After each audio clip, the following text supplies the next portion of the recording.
ఉమ్మడి రాష్ట్రానికి ముఖ్యమంత్రిగా మహేష్ బాబు తొలిసారి సీఎం పాత్రలో నటిస్తున్న భరత్ అనే నేను ఫస్ట్ ఆడియో ట్రాక్ విడుదల చేశారు. విరచిస్తా నేడే నవశకం, నినదిస్తా నిత్యం జనహితం అంటూ సాగే ఈ పాటను భరత్ విజన్ అనే పేరుతో రిలీజ్ చేయడం విశేషం. భరత్ పాత్రలోని ఔచిత్యాన్ని, దానికున్న ఉద్దేశాన్ని చక్కని పదాలతో రామజోగయ్య శాస్త్రి అందించిన సాహిత్యం ఉన్నత విలువలతో ఉంది. బ్లాక్ మార్కెట్ని అరికట్టి అవినీతిని అంతమొందించే విధంగా మాటకు కట్టుబడి ఉంటానని చెబుతూ దిస్ ఈజ్ మీ అంటూ చక్కని రిథంతో దేవిశ్రీ ప్రసాద్ ట్యూన్ ఫాస్ట్ బీట్తో ఉండాల్సిన సాంప్రదాయానికి భిన్నంగా మంచి మెలోడీతో ట్యూన్ చేయడం విశేషం. పాలించే ప్రభువులు, సేవించే బంటులు అంటూ ప్రభుత్వ కర్తవ్యాన్ని ప్రబోధిస్తూ భరత్ తను నేను హామీ ఇస్తున్నాను అంటూ పాట ఆద్యంతం డేవిడ్ సైమోన్ గొంతులో చాలా ఫ్రెష్గా వినిపించింది.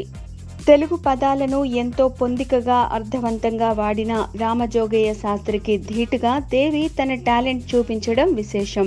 అట్టడుగున నలిగే కలలకి బలమివ్వని పదవులు దేనికి అంటూ అద్భుతమైన చరణాలతో ఆద్యంతం కట్టిపడేశారు.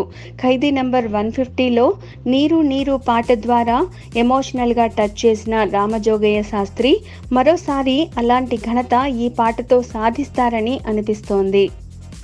హోరుమనిపించే వాయిద్యాలు లేకుండా చాలా సింపుల్గా, క్యాచీగా ఉన్న ఈ పాటలో అక్కడక్కడ డేవిడ్ సైమోన్ కొన్ని పదాలు పలకడంలో ఇబ్బంది వినిపించినా మంచి ఫీల్ ఉండడంతో అది అందులో కలిసిపోయింది.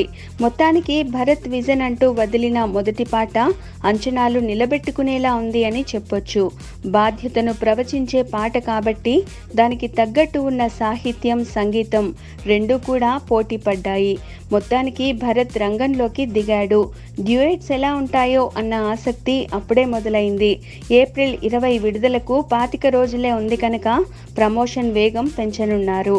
కొరటాల శివ మార్కు సామాజిక బాధ్యత ఈ ఫస్ట్ సాంగ్లోనే బయటపడడం విశేషం. Please subscribe. Hi, it's me Purna. Please subscribe.